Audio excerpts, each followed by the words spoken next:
But first, time for Countdown's number 2 stories tonight's worst persons in the world. The bronze to LaDonna Hale Curzon, executive director at WS Radio, which describes itself as the world leader in internet talk radio, and says it has launched a new radio show or network or something called Sarah Palin Radio. It is supposed to be an hour a week, not featuring the governor of Alaska, but about her. The proprietors suggest that herself might appear occasionally by phone. Maybe you could get the French president, Nicolas Sarkozy, to phone in, too. Whatever the plan is, as of this afternoon, going to the Sarah Palin Radio website and clicking on the Listen to Sarah Palin button brings you, ironically enough, to John McCain Radio with your host, John McCain, and the advisory that you can listen to John McCain's final broadcast on John McCain Radio. And so long until tomorrow.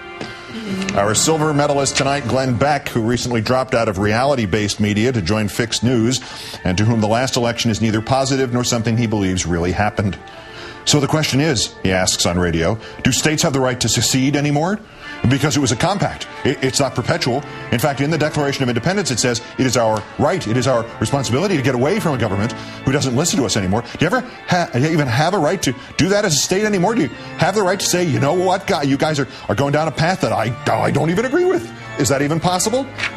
Of course it is, Glenn. They did it in 1860 and 1861, and it only led to a civil war that killed 600,000 Americans. It's called treason. And coming from a guy who more than once has shouted into his microphone, "This is America, love it or leave it." It's also undeniable, indefensible, stupid hypocrisy. But our winners, Andrew Ross Sorkin and the New York Times.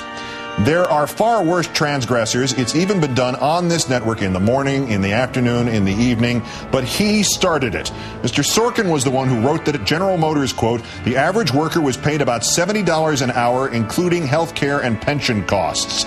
This has been picked up by Charles Krauthammer and Newt Gingrich and every facts-optional conservative and sadly a lot of effort-optional liberals and independents.